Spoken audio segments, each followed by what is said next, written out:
I want to talk about relationships, and I've probably touched on this probably multiple times in the past, or maybe even recently. I don't know.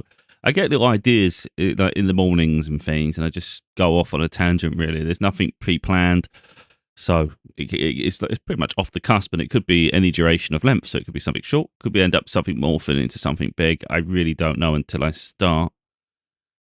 But yeah, I was still thinking just briefly, very briefly, and I was just thinking about how relationships come to an end, how there's certain dynamics that make that shift. Sometimes it's mutual, but I think that's very rare. So some people might say it was a mutual breakup, but deep down it was usually one side or the other, you know. But sometimes I think same things can be literally you come to a natural conclusion together. And I think, but I just think that's very rare. I think normally it's one or the other. But to save face, people tend to say, "Oh, we decided this." I think my previous relationship, it was ultimately, if being transparent, it was ultimately their decision. But towards the ending, like towards the end, after enough, let's say, rejection, enough feeling invalid, some being taken for granted, you just you have enough of it, you know. And I was just getting fed up being treated like poorly. So even though it was inevitable, and we'd had conversations just briefly leading up to it because things have been mounting, um, by the end I felt like it was mutual because I'd had enough too, but I just hadn't said it, and I hadn't maybe acknowledged it to myself that I'm fed up. I'm not happy. But if we're going to go back enough, and then you start being transparent, it's like that was ultimately their decision. And I think that goes full circle in itself, doesn't it? Because you start thinking, well, at least I do, like not necessarily what could have been to a degree, but like what moment happens for that decision to be made. Let me just turn a fan on. Um, because a lot of time it's like, well, a decision here or there can alter the whole relationship dynamic, and you both have futures, which of course can impact other people too. But I think some people naturally give up easier than others. I mean, some people just maybe have a vision for their future or for their life. Some people maybe are confused. They don't really know what they want. So it doesn't matter what they're shown. They're never happy. They never feel, it's enough. And that's how I felt with that situation. I just felt like that I don't know what they're looking for. And if you don't know what you're looking for, you're never going to find it. Or rarely do you. And I think then you just go wayward and you just keep messing things up. And it's just so much damage along the way. But so when I talk about this previous relationship, I'm not talking from the point of I want it back, because I wouldn't take it back at all. We created an incredible daughter. Like, she's my world. Um, she's the best person I know. Like, I literally, she's beautiful, but her morals are just incredible. Like, absolutely incredible. I can ask her a question, and she'll give me an honest answer. Like, literally from the heart. And it's incredible, beautiful. Of course, she knows how I operate, so we've had enough conversations throughout her life for her to understand. So, for instance, let's say I'm struggling with money. I want her to have things. I never want her to struggle. She's 15. I want her to have fun with her friends. Like, so if I feel, for instance, that she might be in an adverse situation where maybe her friends are going to go out for the weekend, they're going to go out the weekend, go into town, they want to go and get themselves something to eat. But I don't know how much money I've got, all these things. But I don't know if she's doing that. But I would rather struggle at my end for her to know that she's enjoying herself. But naturally, she wants to look after me. Um, and in the past, she would always be like prioritizing me, and I have to explain to her, look, if I'm asking you a question, I just want to know the absolute honest answer to it. You don't worry about protecting me. And she's so graceful with it. So sometimes she'll say, like if I say, how are you doing for money? That's usually how I ask, how are you doing for money? She knows where we're going with it, but I just want to know. Because she knows if she's got enough, then she doesn't really need it that week or something. I don't like having to be like that, but sometimes we do have to juggle. Uh, but she would tell me, and a lot of the time so sometimes she'll say, no, I'm doing good. And I'm like, are you sure? And she goes, yeah, I've got plenty. And that's really nice because she's not like trying to leech off me. But there'll be other times it goes, no, to say, don't worry about it. And if she says, don't worry about it, I'm like, well, I will worry about it. And I don't care how much I'm struggling. If I've got enough, even if the way I explain it to her, if I'm struggling, because we're very open like that, I'm not here to sort of like pretend I'm this messiah and I'm doing great for myself. It's like, no, life's hard, but I make it clear to her that, look, I'm going to struggle either way. So I'd rather struggle and and know you're happy and know you're doing okay. So it makes no difference either way. I have to I find ways. So yeah, I would always try and make sure that she's got what she needs. But it's the fact that she's like humble enough to tell me like she's got enough when she has. So I never feel like she's taken advantage of me, you know. And I think that's just one part. But you know, when you come across so many people in the world, you realize how like miraculous that is. The humility, you know, it's something. I know it's something small, but that's yes, but good. You know, it makes me want to give her the world, and I can't wait one day. I hope I can, and I know she'll absolutely appreciate it. It's not someone that just expects it, you know. It'll blow her mind. Even though I'm digressing here because I could talk about my daughter for an entire generation, like literally for life. But we're talking about relationships. So I think when you've got children, it makes it even more complicated because, like I said there, I want my daughter to be happy. It's important that we don't make ourselves miserable for their happiness, but we can be blinded by it, I think, personally. So, you know, I wouldn't say naturally, but I come from a broken home. I haven't seen my natural father since I was about 3. Between 3 and 5 years old, it's so blurry, I just don't know. I just don't know how long, at what age anymore. You know, it was just very young. Later on, did try to reach out. I think because I was curious about something. I think it was my appearance or something. I can't remember exactly what it is because I never had a barometer of it. Then they reached out and I wasn't interested. So I made it clear. It was too late. Too little, too late by that point, you know. So really, knowing that, like with that lifestyle, I just wanted my daughter to be like, I knew I would cherish any child I have. Doesn't matter their behaviour. I'll work on them. I'll invest in them. You know, that's what I want more than anything in the world. You know, so I was blessed to have this opportunity. But I never wanted her to have to experience that. You never think it's going to happen, you know, because you're dead focused on it never happening to them. But you can't manipulate. You can't guarantee love. It's something we all have to just make peace with. You know, we don't. I'm a chain breaker, but some chains you can't break. I mean, whatever. Some things repeat, and it's not. There's literally nothing you could do about it. I would think back because I do sometimes have deep thought, and this is again. It's not from reminiscing. It's not from me like again wishing for things to be as they were because I recognised that it wasn't particularly happy periods. Like in general, like look, so like me and my daughter have conversations. Again, we're very open, and I make it. You know, we laugh about some things nowadays, and she's like, she knows I would never have that situation in my life now. Like I'm peaceful. I've built my place of serenity at home. Like I'm in my, I for the right person, yeah, I would make accommodations for, and it'd be graceful, it'd be beautiful. But that's so rare. I'm not even sure it can even happen. But definitely won't happen with people from the past. You know, I've had that experience. That's just stress. And I know, even if they pretended to be different and changed, deep down they're not, because I know every little thing that goes on through my daughter and through the things that have happened since and all those things. I'd rather not know anything. And it's not like I'm obsessed with it. I would inherently know the level of growth around people. And yeah, that wouldn't be a healthy thing. So it stands to reason then that it's quite fortunate that it ended, even though it was painful.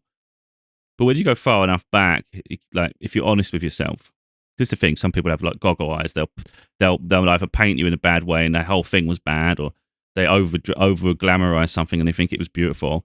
No, I recognize where it was good, and I recognize where it was failing, and I recognize where it was really terrible. But I don't sort of like blend the lot together and just convince myself it was one way or the other. No. There were some beautiful moments.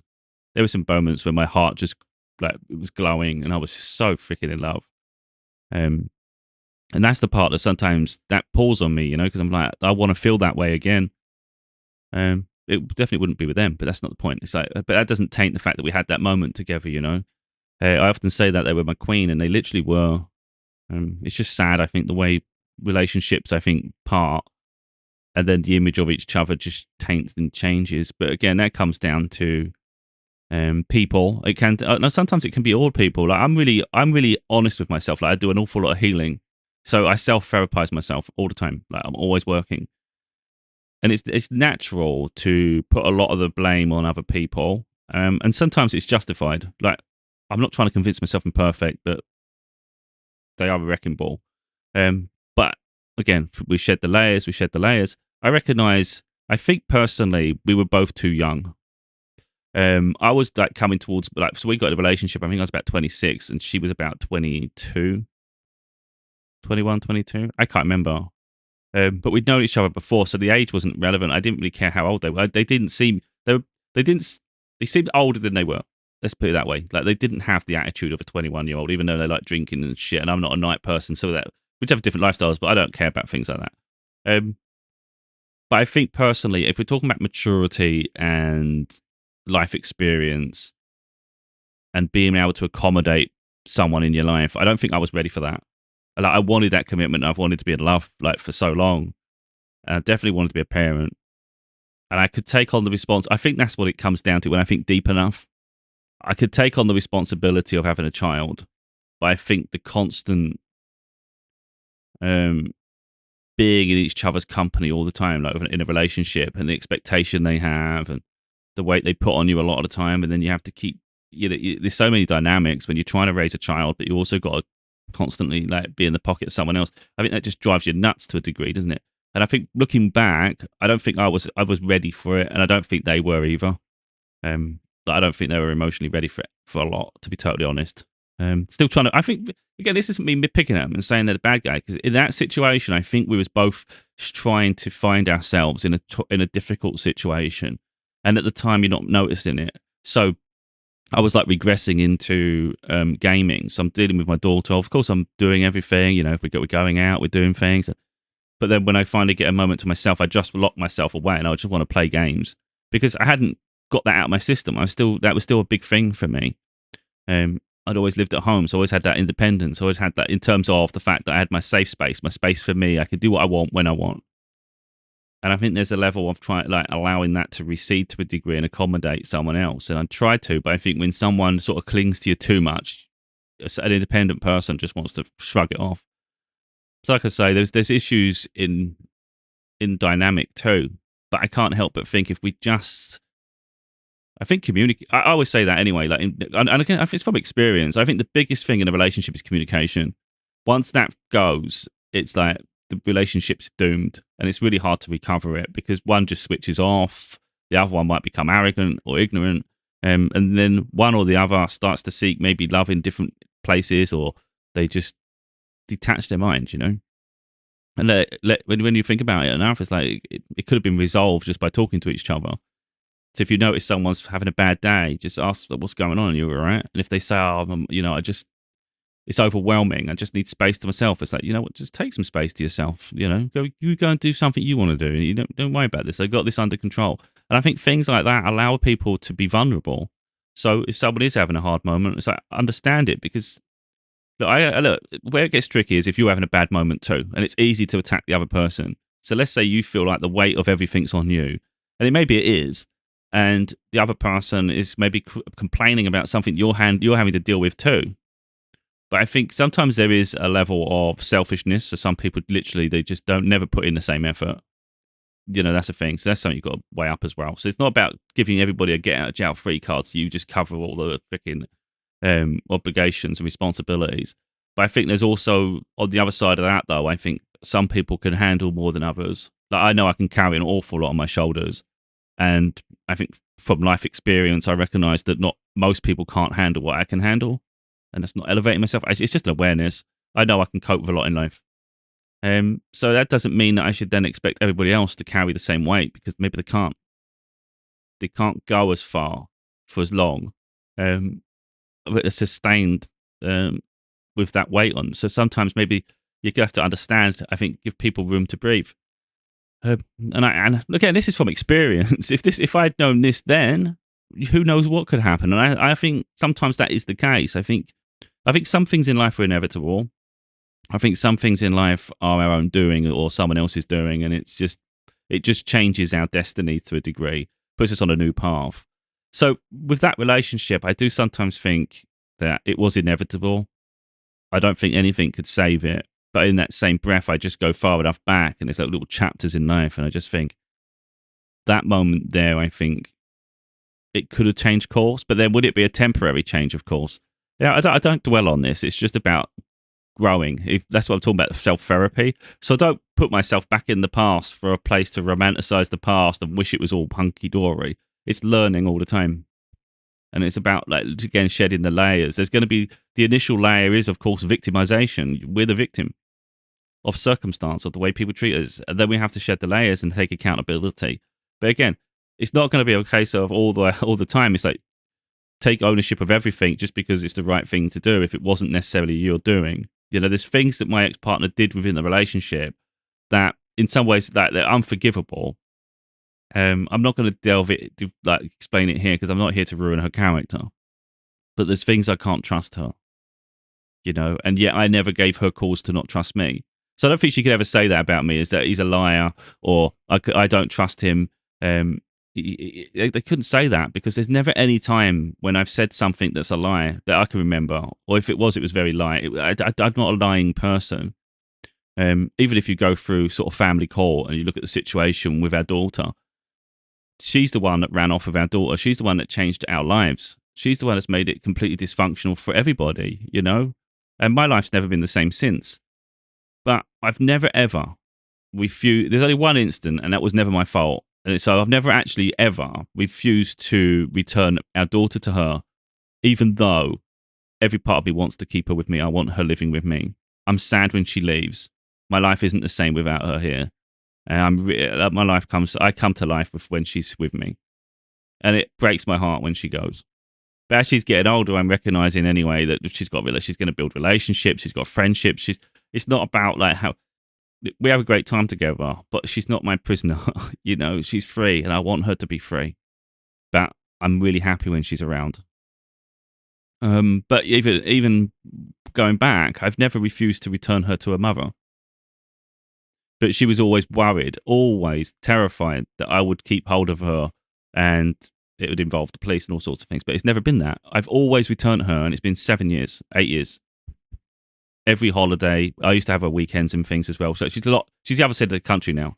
It's a huge trip. It's about, I think now it's about, it used to be about 5 hours, 4 hours, 4.5 hours. I can't remember now. It was such a long trip, 250 miles up the country and then 250 miles back. So that would be that on a Friday, and then we'd do the same on Sunday. So 1,000 miles over a weekend. It was exhausting. It breaking my car, burning me out. It's just not sustainable. I have moved slightly closer, but there's still a huge distance. But I never refused. The only time there was an issue was when her father said something about me in front of my daughter when I wasn't there during a handover, and I was livid. Don't talk shit like that in front of her. So I said, look, and I was supposed to return her to him, and I said, I'm not going near. He ain't going near. I'm not going near him. I got no respect, and I made that clear. That I'm not returning. I'll return her to her mother, which is what should be happening, and I never agreed to return her to him anyway. And then it went through legal things because I was adamant, and my solicitors told me just to let it go this one time. We'll fight that in court next time and things like that. But I never refused to return her to her mother. I just refused to return her to the circumstance that she felt that she had planned, because I felt that was wrong. But yeah, in 8 years, never. So she can't ever say that I'm not a man of my word, because I say what I do. I even warned her I'm going to go back to court, and then she messed it all up and we went back to court again. I inevitably walked away the second time. But the reasons, I did start writing a book about that, but I can't. But I got fed up because I don't really like writing about that, to be totally honest. But if you look at that, it's quite crazy, isn't it? You can go from being in love to actually being mortal enemies. That's mad. But again, I don't let it taint my past, so I still remember. I've never really explained what she looks like. I'm not sure if it's prudent to or not, but I think it helps to a degree. But look, I'm not going to go too deep with it because people can infer what they want. Because you could say someone looks like that, and then maybe someone thinks they don't quite look like that. I think they do. And it was when I said this, all of a sudden their self-esteem was rising. And I was always trying to make them feel better about themselves anyway. But it's amazing that, isn't it? That when you start making someone feel a little bit better about themselves, they see less value in you and they want to impress other people, and they start looking to date other people. That's like a slap in the face, isn't it? But it's kind of like, it's weird. You've got someone who tried to make you feel special, and instead of appreciating that and investing in that and feeling that way regularly with that person, you think, oh, I'm going to go and get it from someone else, and maybe they're going to disappoint you later. But it's like, I don't understand that. But to put it into context, she looks best way I can present it, because I've always felt it when I watched the show. Not this image here, because this one doesn't represent her properly. But if you watch the show, you'd get it. Because on the back here, she looks more like it. But the main character in Orange is the New Black, she looks like her, or at least she did. I don't want to be critical of women. But that, and Alicia Silverstone in Clueless. Now, she doesn't look like Alicia Silverstone now, because the way she has got older. I don't think she looks like that now. But I haven't seen her in a while, so. But that's literally what she looks like. The main character in Orange is the New Black and Clueless. That's Alicia Silverstone. So that was in I would argue, prime. I don't want to sort of go, life ain't all about looks, but there's no point hiding it. So I was in a relationship with her when she was at her peaks look-wise. Like, I was deeply attracted to her. Like, I was mesmerized. I was in love, you know. I thought I hit the jackpot. Now, I'm not going to say to the point where I think she's, I don't want to go too negative with things, because I'm very pragmatic. I recognize people's life, their childhood, the way things affect them. Are they inherently a really bad person, or have they just had bad influences and bad role models? And I think personally, that's how I feel about her. I don't think she's pure evil. I think she's just had bad influences, bad role models, and there's a level of selfishness there. So there's a case of I'm not prepared to. There's not a lot of sacrifice, if you like. So it's not okay. So it's always about like what they need, and they won't make themselves suffer for someone else's happiness. Whereas I prioritize my daughter, like what she wants, and I'm not trying to be cruel with that, but there is an understanding, there's an awareness. But I don't think she's deeply evil. It's just because of what was at stake, changed everything. Our daughter's freedom. I couldn't budge on her freedom. She must be able to determine her future. She must be able to make her own decisions. She deserves to be happy, and she's not someone's pet. She's not a prisoner, But at all costs, my ex wanted what she wants, and it come at the cost of her freedom. And so, of course, that's where we're butting heads, and that just changed the whole dynamic forever. But again, this ain't about picking people apart. It's just that, when you go psychology, you're going to have to go through those phases and start looking at everything, and then look at the ends. There's no point. You can't sugarcoat anything. I don't want to piss women off either, but it's just, I think the majority of people are aware of this. That most men, not all, and not all women, but the majority of men, they get more attractive with age. I think they gain wisdom, their looks, they fill out more. I do. I look a lot better now than I did when I was younger. So you look at me when I was maybe 16, I was spotty, I was a bit lanky, so I was skinny. I don't consider myself attractive back then. But as I've got older through the years, of course, I feel like I've matured. Emotionally, I'm far more. I'm very balanced. I'm healed. But I think externally, I'm a lot more handsome than I was back then. I'm not sitting here giving myself a barometer. It's just an awareness. So, do I think in the future I'll be more handsome than I am today? Perhaps. I can't say that, because you can't say exactly like at what age is your prime. I don't know. My prime might have been 5 years ago. My prime might have been 10 years ago. My prime might be now, or my prime might be in 10 years' time. I just don't know. But the majority of women, they do peak younger, which is why they're incredibly attractive in their 20s. It's just, that's what it is, isn't it? But you have to make peace with that. It's not all about looks. It's like everybody has a time in their life where they're at their peak, and you'll get attention for them.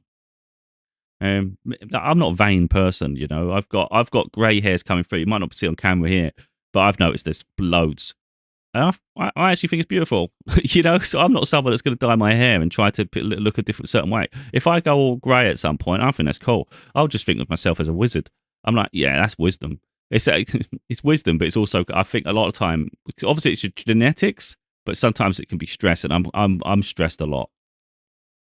So when I talk about like my home being my serenity, my peace, my sanctuary, I'm also incredibly stressed at the same time, because I've always got so much on my mind.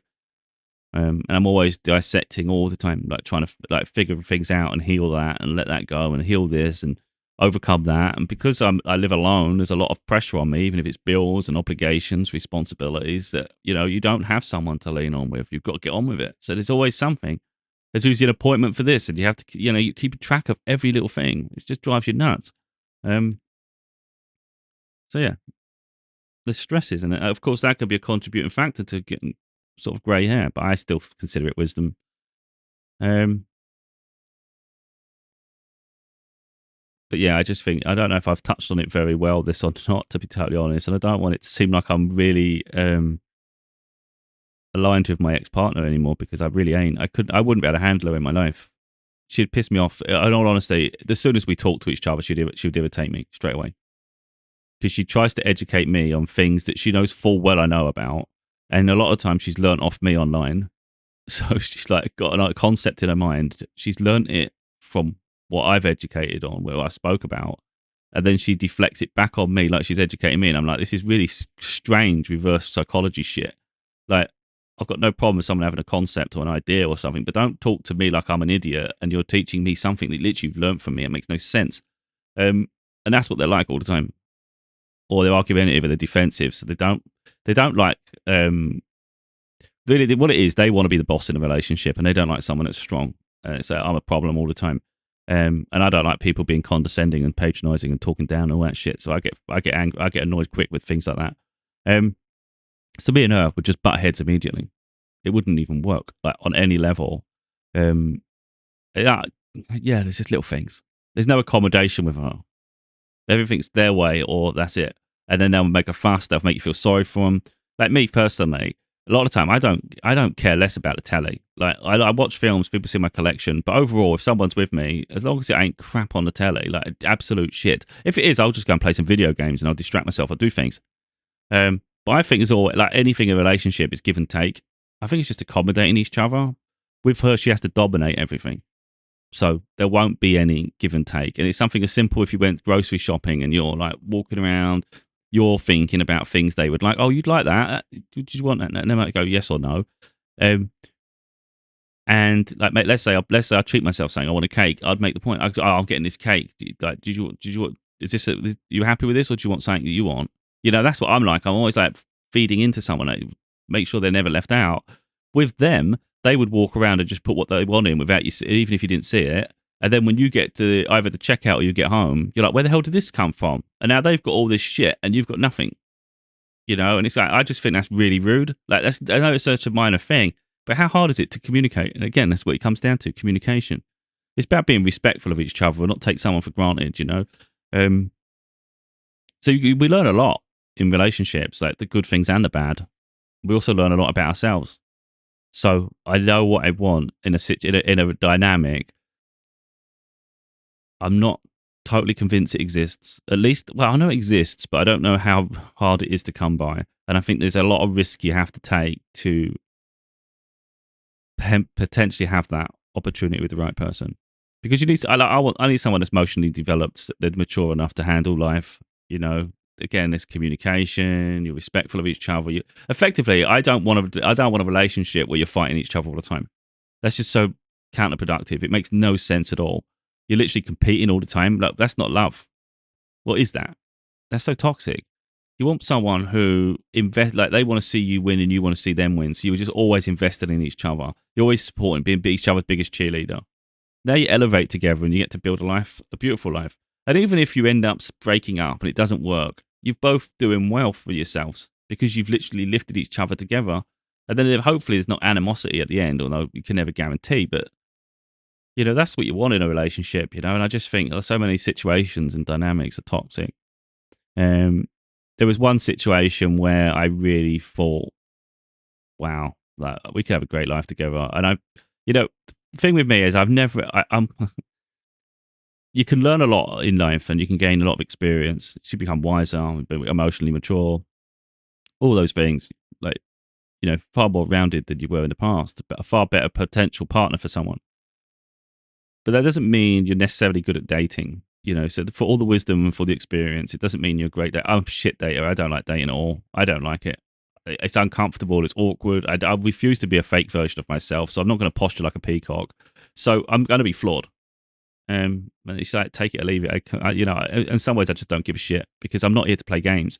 So some people, like people on a fishing rod, like they like to reel them in a little bit, play a little game with them, blah blah blah. And if you're too direct or they think you're coming on too strong, whatever, it's a turn off. And I'm thinking in my head, it's like I just want transparency. I don't like games. If you're looking to do that, which some people hide behind flirting, but it's kind of toxic to a degree. I'm not interested in that shit.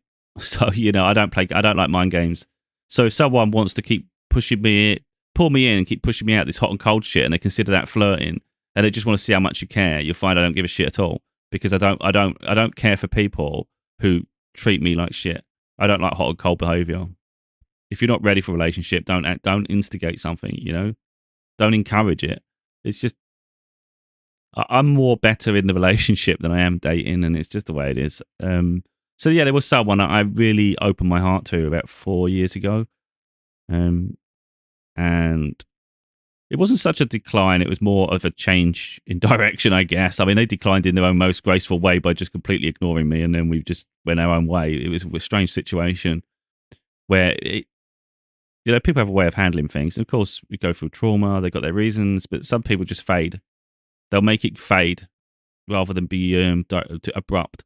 But it hurts either way, because you still have questions. I have less questions now because, in all honesty, I just don't care. I don't. I'm fed up with people treating me like a certain way. I'm fed up being someone's second choice. I just, I have standards. So I don't put people on pedestals anymore. Like, I don't do any of that shit. It's like, no. If you're going to treat me that way, I'm not interested anymore. So I get a lot of signs, even today, even like literally today, of this person, because the same letter comes up and the same sort of things.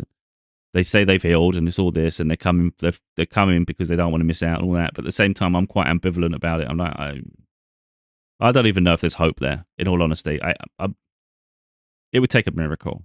I'm not saying it's impossible, but I'm scrolling on. I'm giving up on love to a degree, if I'm totally honest. Because if you reflect upon that bad relationship, and then you look at the way people treat you even before you're in a relationship, and it doesn't make you feel too good, does it?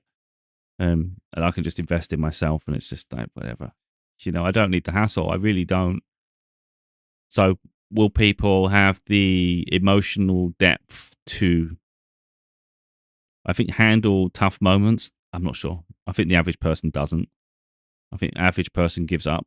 And I think that's just the way society's got nowadays, especially with social media. It sort of encourages that shit. There's an awful lot of, there's like a toxic culture between genders, which I've seen. So there's a lot of men that hate women. There's a lot of women that hate men. And it's like, what sort of relationship is that then? I don't get it. It's like, I don't understand that at all. There was one woman I saw the other day. She does tarot and all that stuff, So she has psychic abilities, and at least I'm not sure what level, but she did a video saying she's never chasing a man, blah blah blah. So if a man doesn't approach her, then it won't happen. And I just thought, well, the problem is you're giving yourself this stupid status where you're playing games with people, and if you like someone, tell them. Stop pissing about. Stop making it a whole thing here where this gender has to do this and this gender. You're making people have it's like gender roles that it's just ignorant. It's just stupid. It shouldn't come down to gender. It's personality. It's like some people are maybe shy. They're timid. It's like you're going to turn down a guy that's shy and timid because you feel they should be direct and approach you because you think that you should be the princess. It's this weird attitude to things, And I'm like, oh my God, whatever. I was going to comment, but I thought I can't even be asked to engage with this.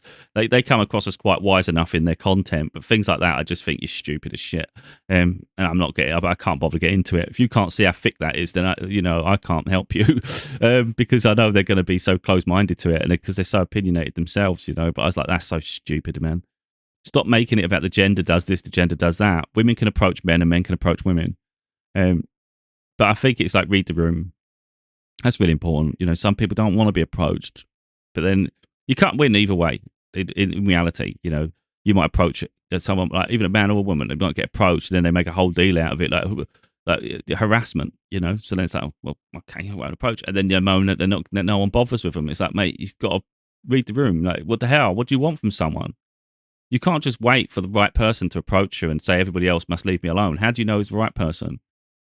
And how do they know you're not going to shut? Do you know what I mean? So you might have a culture of shutting people off, and there might be someone who genuinely likes you, but they're terrified to approach you because you turn everyone down, or you say everybody's an asshole that approached you. So then they can't approach you because they don't want you to treat them that way. and it might be someone you're genuinely going to get along with. But anyway, I think people could be their own downfall, and I'm getting sick of this that gender sort of hate. I just think it's a cultural thing. I always put it down as a personality thing. It's not the gender.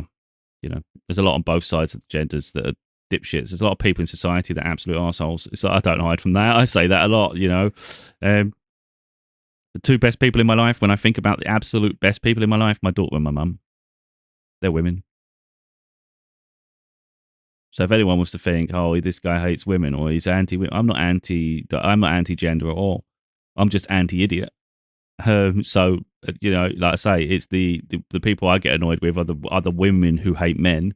But likewise, if I see men that hate women, I would think they're just equally stupid as the other ones. And it's got nothing to do with their gender. It's their stupid personalities. And I don't even want to be near those sort of people anyway. So do you know what I mean? Like, I've gone through a phase where I was trying to sort to educate people on that, and you'd get in arguments with them. It's like now it's reached a point where I'd rather leave people to the ignorance. Just be a prat. It's like whatever. If you can't get your head out your arse, you're never going to find sunlight, are you? That's actually a good one. Yeah, I just thought of that. There may be a saying, sometimes I think I come up with things, and it's like, maybe I've seen it. I don't know. I haven't seen that anytime soon. I heard it. Yeah, just trying to stay on path, really. I don't want to sort of like deviate too far. But when it culminates, the one thing I just want to empower my daughter with is just to like focus on prioritizing herself. Don't let anyone dissuade you from your dreams. And don't let anyone disrespect you. And I feel like she's on a strong course. I think she's doing well for herself. It's been incredible watching her grow. And it would be incredible to give her a life where, like, there's a family. I'd love to give her that. Not easy, because I know full well, doesn't matter who I'd be with in the future. I know, because she's had me alone now for like 8 years. When we're together, it's like, this is our time to be together. It's like there's no interference, and I can understand that. So I think initially, I don't think it would matter who it is. She would immediately be defensive, even though she's got an incredible heart. But she has a feisty side like I do, and I think she would naturally be defensive because on the other side of that, with her mother, there's been obstacles, and I think you have to put up with things all the time, or someone in a relationship, So, and I'm the one that's been single, so she's had me where it's been free. But I would love to give her like an absolute loving family, and she's where she's part of that. Whether it's possible at this point, I don't know, because I've done other videos. I'm closing off to things more and more now. It becomes less important. Like, there's parts of me that knows, I could have incredible experiences. Like, you go on holidays together, you could build like business, you can build projects we do together, just things around the home. It's like it could really uplift you, but in the wrong situation, it'll actually literally weigh you down and make you absolutely miserable. You've got to try and separate yourself from that situation again. It's like, I don't want to go for all that crap. So on the one hand, it can be beautiful. On the other hand, it can be an absolute travesty, And I'm not sure how much I'm prepared to risk my peace anymore. So I think just the more comfortable I get in my solitude, the more I'll stay there. And I can see that happening, to be totally honest. Like I said, there's someone I thought was incredible, and if I meet someone just like that, let's say it was 5 years' time, someone approached me, and I felt similarly to that person who it didn't work out with. It might very well be that I just say, nah, you're better off finding someone who's more open to things and wants these experiences, and give you what you want, because I can't guarantee I can anymore. And I'll be honest with people, I wouldn't waste their time. It's a bit like at the moment, I don't know how much, like with this person I liked, she chose a different path, and then she's ended up in a situation where she's had a child with someone else. We were never in a relationship, but that hurt a lot, because, we could have had a life together, I could have seen that for us. But now I'm getting older, I'm 42, so of course 43 next year. I've raised my daughter, she's 15. I don't, like, in the past, like 5 years ago, I would have been, because my daughter, 5 years ago, she was only 10. So back then I was like still in that parenting mode where I'd love to still, I miss not being able to do the school runs anymore with her. Those things were like raw to me. And I would have absolutely loved to have another child. At that period of my life, I really wanted another child because I wanted to be able to do all those things again and never have it hindered, although you can never guarantee it. But now at 15, do I see myself doing the school runs again? Do I see myself going back to doing all that and watching all that kiddie shit on the telly and things like that? And I know these are little minor things, but it takes up your day and it becomes part of your life. I'm not sure. I'm not saying I can't handle it. I'm saying I'm not even sure if I want to handle it anymore. I've done that. And that's the part, isn't it? It's like, do you really want to relive life? That's where I get a quandary with myself. It's like, how much of my life do I want to relive? Because I've had that experience. Yeah, that memory weren't the best, and maybe you can replace that with a positive memory. But how many years is that going to take to replace that memory? How many years is it going to take for this and that? And it's like, what experience am I foregoing to have that experience for starters? And like I said, life can be all about repeating and learning, but it can also be about evolution. So maybe something didn't work out and you decide to do something similar and it works out. So you've improved something in your memory, in your conscience, and your experiences. Or you could have actually just learned from it anyway and then gone on, evolved, and had another life in that lifetime. So we can literally do so much in this lifetime, whether it's career, whether it's personal progression, whether it's just hobbies and interests, whether it's relationships. You can spend your life just obsessed with relationships and keep going that path, and that's all your life is. It's like a culmination of just this relationship into that relationship, and maybe you go back. That's literally, when you look at your life, that's literally your story. Or you can encompass so much. You can have a relationship like where I had that relationship, and it's been a long period of isolation on my own. But what have I done in that isolation on my own? I've invested in myself. I've grown. I've healed. I've looked at everything. So I've done self therapy. I've gone on a spiritual breakthrough. I've gone and wrote books. I've done all these videos and things.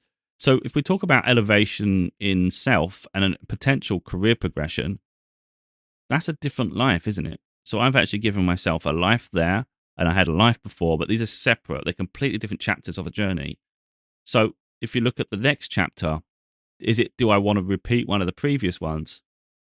Although it could be a beautiful story that actually merges. It's not always a hindrance, but it's like, do I want that though? I don't know. Or do I just want the next phase of whatever life brings me, which is potentially an entirely new chapter? So by the time you end this life, how many? That's why they say some people live like multiple lives in one lifetime. It's literally because you had so many different experiences that it's like beyond comprehensible to someone else because they limited themselves with one lifestyle. So maybe they were just known as the best father, and that's what they remembered at the very end. They were the best dad anyone could imagine. They were the best friend of anyone. They were so career minded. It's like they just did one thing. They did one thing and they did great, or perhaps they didn't and they were flawed, and that was their obsession. So some people just chase money all the time, for instance, and that's literally all their life is. So you've got to ask yourself, for instance, what is it you want in your life, and how do you see a future? My life seems to be, I'm evolving, but I have different experiences, different chapters. So maybe by the end, I don't really care if people remember me. People knew me, I couldn't give a shit. But it might very well be that by the end, people just see the amount of growth. My daughter might turn around and say he's the best father ever. Someone else might say he was inspirational. I learned a lot from him. But he overcomes so much, and he can take a lot on his shoulders, and he's wiser than you think. Someone else might say, "Oh my God, I can't believe how successful he was in his career." Um, or might even talk about the books and say the books were incredible. What a great author. I don't know. People might say bad things, of course. But if you're going to say good things, maybe there's multiple good things because I made multiple good things happen. Or you can just be great at one. I mean, it's all about choices, isn't it? And look, when I say about the relationships and things, can I do it all again? There's nothing to say you can't merge chapters. That's the thing. So just because you evolve from this one and this one doesn't mean you have to completely detach from it. I could easily handle a relationship on the side of in culmination with career. It's not like I have to be solo to be able to do all these things. I can do it with someone who's uplifting, inspiring, even if they challenge me intellectually, but not someone that's boring, someone that's regressive, and someone that's just a drain, because that's not going to help me, is it? But someone that's positive and you elevate together. And if there's children involved, it's not necessarily a bad thing. It's just something to consider. That's my point. Because I have to think about that. Like, where's my career going to take me? I don't know at the moment. I don't know how far or how little, but I do sometimes ponder where it could take. And, it might mean relocating here. It may mean going here for this, and it's like I need to be able to have the freedom to potentially do that, because I want to reach the pinnacle of my potential, and I don't feel I've even reached it yet. But I don't know.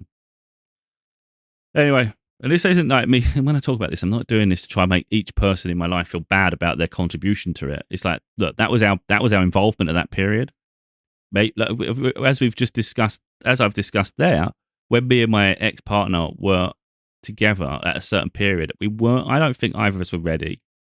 Personally, I don't think we was emotionally ready. I don't think we was like environmentally ready in terms of like where we're up in our life. It was just wrong time, but we birthed our daughter, and that was what we were supposed to do, perhaps. And the person who it didn't work out with, who I had real high like feeling for, I already had been on a self-healing journey for about 4 or 5 years. So I'd already been out of the relationship. I'd evolved. I'd done a couple of books, and I was already uplifting myself and seeing life in a different way. They were coming out of a divorce.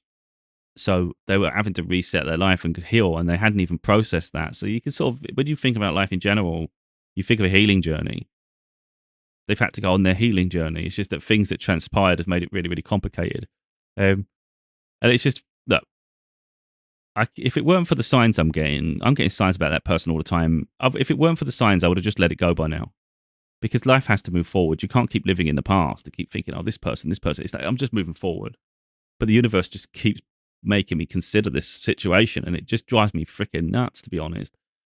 So it's a lot. Let's say that happened. Let's say that relationship happened. If I'm in it, I'm not in a negative state, am I? Like, if I'm just saying hypothetical. Let's say you went into that relationship. I'm not holding something against them. If I'm in that relationship, it's because I want to be there, and I see something really positive in it. But to get to that stage would require an awful lot of healing. Like, it would communication, like I said. So it's about processing it, though. Understanding how they felt for different periods. And then I think it's really important they understand how I felt in those periods. Not about hanging it over someone's head, but I think being mature enough that you can handle the feedback. So there's no point being in a relationship with someone you're scared to say what you think because they can't handle it. If they can't handle it, then there's no point. There's no point. I'm not saying it to hurt them. It's just understanding how I felt in that situation. Otherwise, it's going to carry on. Otherwise you'll feel like that person just doesn't understand you. It's not to say to hurt, it's to understand. And then you maybe can get to a place where you could just let it go, move forward, because I think you have to just understand each other's positions and where they're at in life. And this. But to be honest, that dynamic is so complicated. Like, I don't understand why the universe keeps putting it in front of me. Financially, it's near impossible because we're different countries. They're in America, I'm in the UK. If this specific situation, I'm not saying that's who I'm going to be with, because I'm open to life. It's like I'm not in that relationship, so I'm not even pretending like I am. So I'm not sort of keeping myself pigeonholed to a dynamic that hasn't happened and never did. But what I'm saying is, if it were to have potential, I don't even see how it works. They're in America, I'm in the UK. At this point in time, I have no interest in going to America. Not why Trump's there.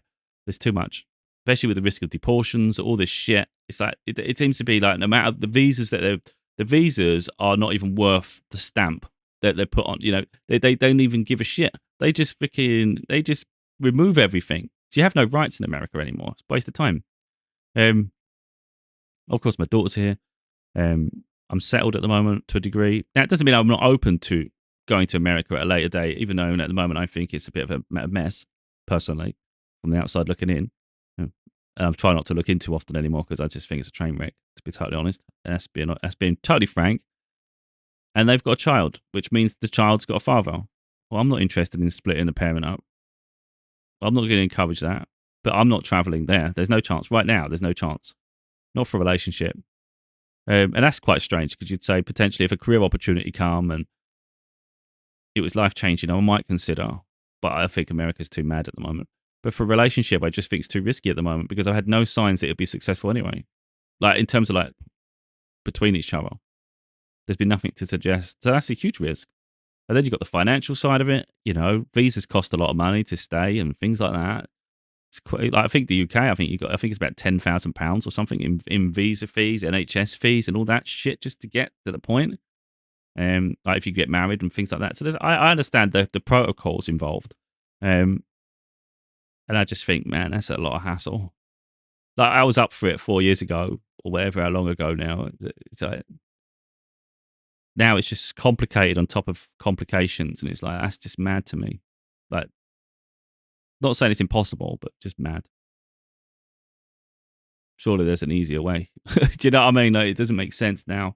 Because if it's supposed to work out, why didn't it work out then? Again, there's healing, there's growth, there's journeys. But yeah, there's part of me that's a bit, I think, reluctant, hesitant. Yeah. But yeah, I didn't want to put it on a downer, really. I didn't want to go down a downer path. Like I said at the beginning, I've probably done a similar video to this. It's just because I woke up and I had for some reason, I was thinking about something specific. I was more focused for some weird reason. I don't even know why I was thinking it, but I was thinking about the previous relationship. Now, obviously, if I'd been in other relationships since, this is what I say. Like, some people might think, oh, he says this, and he's probably like with women all the time. I'm not. That's why that person's on my mind. Like, if I think about something, it'd be that person because that's the last encounter I had. That's the last person I was with. So that's who was on my mind. Now, if I was in multiple relationships since then, I wouldn't even be thinking about my ex-partner, like in any way, shape, or form, really, apart from her being the mother of our daughter. But she is there, and there are lessons to learn when you go back. And there were periods where I absolutely adored her. Like literally, she was my queen. She was the love of my life at that period. And I think it's weird how someone can go from that to being a stranger, like genuinely. And you wouldn't have them back. So how is that possible when you think about it? But it's like, it is because I have zero feeling. I literally, when I drop my daughter off, a lot of the time it's just to the door. Like, she'll go to the door. I'll be in the car, and it's like she just goes in, you know? Or sometimes if her mum's there, and I'll just let her go early, and she just walk. She's 15, for God's sake. So she can just walk to her mum. Me and her mum for the past few years, we haven't even been in proximity to each other. No need. I don't want to be. So, there's no way. I can't see that changing anytime soon. Like, why would it need to be? I don't want it to. I don't want to interact. But like I said, when you go far enough back, it's like, my God. So yeah, it's weird that, isn't it? I love plays its course, but I just think, like I said before, it's like life's about chapters, and I don't think it's always about bringing everybody into every chapter of our life. You can have a moment, whether it's good or bad, and then you just let it go. That's why I'm not saying that's why, but I just don't have that jealousy in me, like to a deep level. Of course, you might get jealous if you're in a relationship, but then it's like I'm learning more and more that I'm not accountable for other people. So if someone doesn't, like, even if I'm in a relationship now, if someone's going to disrespect me, then they can leave. Like, I'm not chasing no one. I'm not asking you to stay. If you're not sure, then piss off. Like, is that clear? I'm not having a headache. I'm not doing it. I'm not fighting for love. Like, I'll fight it in terms of, let's communicate. Let's work at it. But if you're going to disrespect me, let's say someone cheats, you might as well, before you've even told me, you might as well just leave. Just go. You know, I'm not a placemaker for someone, a placeholder, you know. Nah. So I have standards, I have boundaries. And in that case, it's like, I might as well just stay on my own. There's no point. I don't need the drama. I think that's what it comes down to. So a lot of things can be trauma responses, but I think there's also an inherent understanding that people are not us. So I have high standards in my life. I have boundaries. I have expectations. I have ways that I communicate, and I feel I'm fair in a lot of ways. And I don't think the average person is. Like I said at the very beginning there, people convince themselves without doing the healing. When you process and process and process, you see your flaws, but you see the flaws in others. But I know how accountable I am with myself. I know how pure I am to a degree, and true to myself I am. So I have integrity, and I'm authentic, and there's very rare traits in this world. Like, they're genuinely rare. Like, people say it like just as a clickbait. They'll say it, but they don't even hold true to it. Whereas I do, and in all honesty, I think it's very rare to meet anybody else that is. I'm not saying it doesn't exist, but it's rare. And I don't see the point of putting myself in a position where I'm with someone who doesn't have those same morals and ideals. Because they can say it to your face, oh yeah, you can trust me, and then they do something, and it's like, you said you was the same. You know, so I personally, look, it can be hard on your own, it can get lonely. Sure it can. But it's peaceful to know that I don't betray me. So by being on my own, I can't be betrayed. I don't care what the external people think. The only thing I care about is like what I think, and like those that are genuinely closest to me, what I'd consider my inner circle. So of course it genuinely hurts when someone you have in your inner circle, like my ex-partner, for instance, betrays me because you trusted them with your life and they just disrespected it, and it makes you question absolutely everything. So yeah, there's a trauma response to a degree, and there's a way, a need to heal. But at the same time, it's like, but why? Like you'd say there's a need to, of course, because that's healthy. But fundamentally, like, why do I need to be in a relationship? When you break it down enough, it's like you don't need, it depends on the experience you want to have, doesn't it? So if you go, I mean, I do want to be in love. I'd love to be in love, but I don't know if I trust anyone enough to be in love. Like people have not given me a reason to trust them. Now, it doesn't mean I'm closed off, but I would know if I like someone and I can trust them. But I haven't met anyone that I could. So that's worrying. So from that point of view, I'm more than content. I won't say happy. More than content to just go through the rest of life solo. Um, Yeah, because like I said about chapters there, you don't have it depends on the chapter you want. If you want the chapter of I want to be a husband, I want a family life, I want all those things, it stands to reason I need a relationship. If I can forego that and be content with my life, being successful in other areas and being a father, like, is that enough for me? And yeah, so then I don't need to be in a relationship. Huh. So then it's not a need to be in a relationship to fulfill any chapter of my life that's missing. It's more a case of if I find that there's someone that I genuinely love, then of course I can embrace that. And one would hope you're on the same wavelength and you're building something to last. But at the same time, nothing seems to last forever, does it? So anyway, love is blind. Love is blind.